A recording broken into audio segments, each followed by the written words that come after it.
এ বাড়িতে না আসে। বৌমা কই? রুহি, মায়ের জন্য এক গ্লাস পানি নিয়ে আসো। আরে রুহি, লেট করতেছো কেন? পানি নিয়ে আসো। মাকে পানি দাও।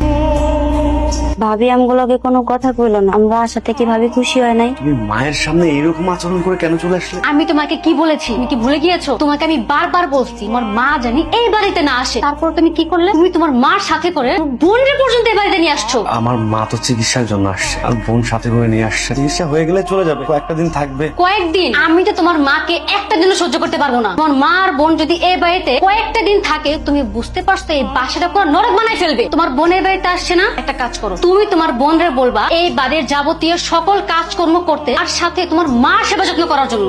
আমি না তোমার মার সেবা যত্ন করতে পারবো না। মেয়েদি, বাবা মেয়েদি, ও বৌমা, বৌমা। কি হয়েছে? এত চিল্লাচ্ছেন কেন? আপনি কি ভুলে গেছেন এটা ভদ্রলোকের বাড়ি? আর ভদ্রলোকের বাড়িতে কিভাবে কথা বলতে হয় সেটাও জানেন না? ওহ, আমি কাকে কি বলছি? যারা কিনা গ্রাম থেকে এসেছে, আর গ্রাম থেকে যারা আসে তাদের ভিতরে ন্যূনতম ম্যানার্স বলতে কি কিছু থাকে? মারে, আমি তো আসলে তোমার কিছু কষ্ট দিতে চাই না। হঠাৎ করে ঘুমের মধ্যে কাশিটা শুরু হয়ে গেছে, তো ওষুধটা আমি এই ঘরে নিয়ে আসি নাই, সেই জন্য তোমার একটু ওষুধটা আনার জন্য ডাক দিছি। মেয়ে দিলে পাইলে তোমার আর বলতাম না। কি বললেন? আমি আপনার সেবা যত্ন করবো? আপনার ওষুধ কিনা আমি এনে দিব? আপনি কি ভুলে গেছেন যে আমি কে, আর এই বাড়িতে আমার জায়গাটা কোথায় আর আপনাদের জায়গাটা কোথায়? শুনেন, আমি আপনাকে একটা কথা বলি, আমি না আপনার সেবা যত্ন করার জন্য না এই বাড়িতে বউ হয়ে আসি নাই। আমি এই বাড়িতে বউ এসেছি আপনার ছেলের সেবা যত্ন করার জন্য, আপনার না।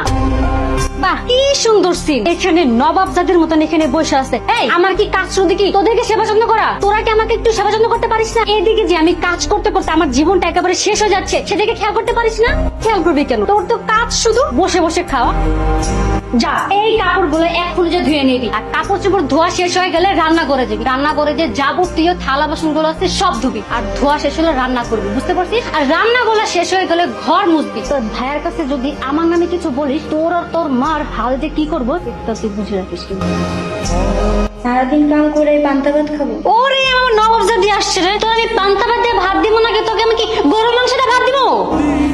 ভাবি, সারাদিন এত কাম করছি, একটু তো ভালো খাওয়ান দিতে পারো। এই ফকিনীর বাচ্চা, তোর আমি কি ভালো খাবার দিব? গ্রামে তো খাস চাষাদের লগে গরু, গরুর লগে গরু গরু গরু খাবার খাস, আর এখানে কিনা ফুটানি করতেছ যে পান্তা ভাত খাইতে পারবি না? ফ্রিজে তো 4-5 রকমের মাছ মাংস দেখলাম, ওইগুলো তো বাড়িতে আমগুলো গিয়ে আসছে, ওই আমগুলোতে একবেলা ওইগুলো দিয়ে ভাত দিলাম। এই ফকিনীর বাচ্চা, শেষ পর্যন্ত কিনা তুই ফ্রিজে নজর দিয়েছিস, আর ফ্রিজে মাছ মাংস কি আছে না আছে সেটা আমার দায়িত্ব। আমি কি করবো না করবো সেগুলো কি তোকে বলতে হবে? তোর ভাই যদি সেগুলো এনেও থাকে, সেগুলো আমার জন্য আনছে, তোদের জন্য না। তুমি কামগুলো এমন করো, ভাইজান যদি জানতে পারে তাহলে তোমার লগে কি হবে তুমি বুঝতে পারছো?